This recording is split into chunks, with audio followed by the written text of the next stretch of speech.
दोस्तों आज हम अपने सफ़र में पहुंचे हैं एक ऐसे ऐतिहासिक किले के पास जिसे देखकर आप दंग रह जाओगे। ये पूरा मिट्टी का ढेर बना हुआ कभी विशालकाय बुर्जा हुआ करता था जिस पे सैनिक सुरक्षा दिया करते थे। आज इसकी विशालकाय वो दीवारें आज नष्ट हो गई हैं। समय से पहले इस विशालकाय दुर्ग को किसी श्राप ने बिल्कुल मिट्टी का ढेर बना दिया है। लोग ऐसा बताते हैं कि ये महल हुआ करता था जादूगरनी हीरा मालिन का, जो विशालकाय जादूगरनी थी। बहुत विशालकाय, उसे जादू वगैरह आता था। और नरवरगढ़ जो मकरंदी हुआ करता था उसके यहाँ वो रहा करती थी, नरवरगढ़ में रहा करती थी। जब ऊदल की शादी होनी थी फुलवा से, आज भी नरवरगढ़ में विशालकाय महल बना है फुलवा रानी का, जहाँ पर ऊदल की प्रिय पत्नी निवास किया करती थी। ऊदल एक बार घूमने के लिए निकलते हैं। जब नरवरगढ़ पहुँचते हैं तो उन्हें बहुत ज़ोर की भूख लगी होती है। तो जो ये जादूगरनी है फुलवा नहीं, ये हीरा मालिन जो जादूगरनी है, ये नीचे माला बना रही थी। जो वो रानी फुलवा थी उनके लिए रोज़ नई माला बना करके ले जाती थी और उन्हें दिया करती थी। और ऊदल को उसी समय बहुत ज़ोर की भूख लगी होती है, तो वहाँ जाके ये खाना मांग लेते हैं। तो भेष बदल के गए थे जब, तो वो जादूगरनी थी, वो समझ तो गई थी कहीं ना कहीं कि कोई वीर योद्धा है, ऐसे भेष बदल के मुझसे खाना मांग रहा है। तो वो खाना खिला देती है। और माला उसने बनाई थी तो वो ऊदल नहीं जाते हैं माला लेकर के। मैं थोड़ी कहानी भूल गया था दोस्तों। ये महल देखिए एक बार, आपको फिर कहानी कंटिन्यू करते हैं। बहुत ही विशालकाय महल हुआ करता था। हीरा मालिन जो जादूगरनी थी उनका आज पूरा ध्वस्त हो गया है। जब वो माला देखती है फुलवा की ये माला किसी और ने बनाई है, तो उस जादूगरनी मालिन से पूछती है कि तू सच बता, ये माला तेरी बनाई हुई नहीं है, तू रोज़ माला लेकर के आती है, लेकिन इतनी सुंदर माला कैसे किसने बनाई है, मुझे इससे मिलना है। तो वो जादूगरनी बताती है कि महुआ से मेरी बिटिया आई है एक, उसने बनाई है। तो वो जिद करती है कि मुझे उससे मिलवा। तो जब मिलवाने की जिद करती है दोस्तों, जब वो जिद करने लगती है फुलवा रानी जो हुआ करती थी कि मुझे इससे मिलना है, तो अब चलिए आगे और आपको मैं स्टोरी पूरी बताता चलूँगा। देखिए पूरे जो खंडर बने हुए हैं उसी जादूगरनी का महल हुआ करता था। जादूगरनी को भी श्राप दिया गया था कि तेरा जो साम्राज्य है वो ध्वस्त हो जाएगा, किसी काम का नहीं रहेगा। चलिए आगे बढ़ते हैं और कहानी बताते चलते हैं आपको आगे।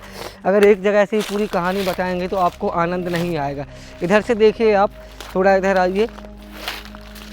ये दीवारें देखिए विशालकाय, यहाँ से दीवारें हुआ करती थी। आज इसके थोड़े बहुत साक्ष्य हमें देखने को मिलते हैं। चलती आगे, चलिए आ जाइए। ये देखिए कक्षनुमा बना हुआ दिखाई देता है जो कि विशालकाय प्राचीन समय में हुआ करता था। जादूगरनी का जो महल था उसका आज पूरा एक श्राप के कारण पूरा महल क्षतिग्रस्त हो गया है। एक छोटा सा यहाँ पर पता नहीं क्या बना हुआ है, आप लोग बताइए कमेंट में। और धन की लालच में हर जगह लोगों ने खुदाई वगैरह की है। यहाँ भी देखिए धन वगैरह निकालने के लिए बहुत ज़्यादा बड़ी खुदाई की गई है। इसकी देखिए छतों का मैं आपको एक चीज़ बता दूँ, इसी से पता चलता है जो जीने वगैरह गए हुए हैं कितना बड़ा महल हुआ करता होगा। आज भी इसके जीने वगैरह हमें साफ से कहीं बनाएंगे।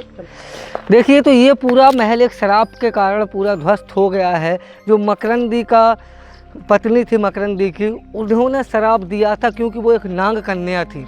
और ये जो जादूगरनी थी मालिन, इन्होंने वचन दिया था मकरंदी को कि 21, जैसे भोलेनाथ का बहुत बड़ा भक्त हुआ करता था, 21 बार अगर कोई तुम्हारी गर्दन काट देगा तो भोलेनाथ 20 बार भोलेनाथ तुम्हें जीवित करेंगे और 21 बार मैं तुम्हें अमृत पिला दूंगी, तो तुम हमेशा के लिए अमर हो जाओगे। आला ऊदल का जब युद्ध होता है, इंदल युद्ध करता है, उस समय की कहानी मैं आपको ये बता रहा हूँ। आगे चलते जाएंगे थोड़ी धीरे धीरे और पूरी कहानी आपको सुनाता जाऊँगा। इधर देखिए विशालकाय वही चट्टानें आज पड़ी हुई दिखाई देती हैं जो कभी हीरा मालिन का महल हुआ करता था। आज ये महल पूर्ण रूप से ध्वस्त स्थिति की कगार पर है। पूरी दीवारें वगैरह गिर गई हैं, थोड़े बहुत इसके साक्ष्य यहाँ से आले वगैरह दिखाई पड़ते हैं। इधर देखोगे आप, इधर भी आपको पूरा खंडर नुमा ये महल बना हुआ दिखाई दे जाएगा। तो चलिए थोड़ी मैं कहानी आपको बता दूं। जो कहानी आपको मैं बता दूं कि जैसा कि आपको पता होगा, अभी मैं बता रहा था कि जो मकरंदी हुआ करता था उसकी पत्नी कोई नांग कन्या हुआ करती थी। जब ऊदल की शादी का प्रस्ताव फुलवा से होता है तो भीषण युद्ध हुआ करता था। पहले के जो क्षत्रिय हुआ करते थे वो युद्ध करके ही शादी किया करते थे। जब युद्ध में जो विजय होता था उसकी कन्या उसके यहाँ ब्याही जाती थी। तो जो ये हीरा मालिनी जो जादूगरनी थी, इन्होंने वचन दिया था मकरंदी की पत्नी को या मकरंदी को कि अगर 20 बार तुम्हारी कोई गर्दन काटेगा तो वो भोलेनाथ का वचन था, वो बचा लेंगे। 21 बार में तुम्हें मैं अमृत पिला दूंगी, तुम अमर हो जाओगे, कोई तुम्हें मार नहीं पाएगा। तो मकरंदी था, उनकी जो पत्नी थी वो नाग कन्या थी। नाग कन्या होने के साथ साथ थोड़ी बहुत जादूगरनी भी थी, वो भी जानती थी कुछ। तो जो ये हीरा मालिनी जादूगरनी थी, इनने उनकी पत्नी को वचन दिया था कि तुम्हारे पति को मैं अमर कर दूंगी और कभी इनकी मृत्यु नहीं होगी। तो ऊदल का जो आला का बेटा इंदल था, वो भी जादूगर था। उसने हीरा मालिनी को जादू से रोका और इस जो मकरध्वज था इसको मारने दिया, मतलब इसकी मृत्यु कर दी। 21वीं बार उसको अमर नहीं करने दिया। ये सब पता चलता है जो मकरंदी था उनकी पत्नी को। तो ये हीरा मालिनी को शराप दे देती है कि तू जहाँ भी रहेगी तेरा महल खंडर हो जाएगा, खंडर में तब्दील हो जाएगा, वहाँ पे सिर्फ राज चलेगा, तो नागों का और विशालकाय सांपों का राज शासन चलेगा। उसी के कारण ये पूरा महल आज खंडर है और यहाँ पर कभी भी आकर के आप लोग देख सकते हो। इसीलिए हम लोग अंदर नहीं जा रहे हैं। इसे विशालकाय बड़े बड़े नागों के केचुली यहाँ हमें दिखाई पड़ जाती है। ये देखिए विशालकाय नागों की केचुली, जो कि काफ़ी बड़े बड़े नाग इसके अंदर निवास करते हैं। यहाँ से थोड़ा सा देखिए आप, ये विशालकाय ज़मीनें धंस गई हैं। जो प्राचीन समय में विशालकाय बड़ा महल हुआ करता था। आला और ऊदल इंदल की जब शादी होने जाती है तो नरवरगढ़ में बहुत विशालकाय घमासान युद्ध होता है। युद्ध होने के साथ मकरंदी मारा जाता है और हीरा मालिनी कहती है कि मैं अब यहाँ ये लोग मुझे नहीं रहने देंगे, क्योंकि उनके साथ उनको लग रहा था कि इन्होंने विश्वासघात किया है। तो इसी कारण से हीरा मालिनी को ये लोग अपने साथ ले आते हैं। लेकिन हीरा मालिनी जो होती है वो कहती हैं कि हमारे यहाँ की लड़की महोबा जा रही है तो हम वहाँ नहीं रह सकते हैं। तो जो आला ऊदल हुआ करते थे उन्होंने यही उस जादूगरनी के लिए इतना विशालकाय महल का निर्माण करवाया था।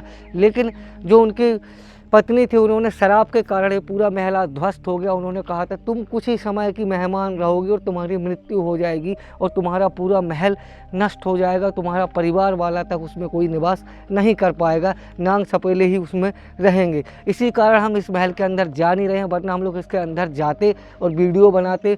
कहीं भी कोई भी विशालकाय नाग हमें देखने को मिल सकता है, क्योंकि अभी जब हम आ ही रहे थे तो रास्ते में विशालकाय नाग हमें दर्शन दिए थे और यहाँ बड़ी विशालकाय केचुली मिली थी। ये महल देखिए पूरा ध्वस्त हो चुका है। इसकी कंडीशन आज देखोगे तो बिल्कुल जर्जर और खस्ता हालत में हो गई है। इधर से थोड़ा सा आप एक बार देखोगे तो आपको यहाँ पर भी बहुत सारे ऐसे कक्ष देखने को मिलेंगे, जगह जगह इसमें जो टूट फूट देखने को मिलेगी। पूरा महल खंडर में तब्दील होता हुआ आपको दिखाई दे जाएगा। तो दोस्तों ये कहानी आप लोगों को कैसी लगी, आप लोग कमेंट करके ज़रूर बताना। आइए थोड़ा सा और हम यहाँ एक्सप्लोर करते हैं। देखिए विशालकाय महल हुआ करता था, जो आज बड़ी बड़ी चट्टानें इसकी टूट कर के नीचे गिर गई हैं। सामने ही आपको एक जीना दिखाई दे रहा होगा, जो 3 से 4 मंजिला इमारत हुआ करती थी, वो आज मिट्टी का ढेर बन चुकी है। सिर्फ रह रहा है तो एक कक्ष जो सामने आपको दिखाई दे रहा है। इसके अंदर जाना संभव नहीं है, वरना हम लोग इसके अंदर चलते और आप लोगों को दिखाते। ये भी सामने कुछ कक्ष नुमा बने हुए दिखाई दे रहे हैं, जो पूर्ण रूप से आज खंडर में तब्दील हो गए हैं। तो दोस्तों मैंने छोटा सा प्रयास किया, एक कहानी बताई, ये महल को एक्सप्लोर किया। अंदर तो नहीं जा पाया, जितना जो कुछ मेरे से बना मैंने बताया। अगर वीडियो पसंद आया हो तो वीडियो को लाइक, चैनल को सब्सक्राइब जरूर कर देना। मिलते हैं अगले ब्लॉग में, तब तक के लिए नमस्कार।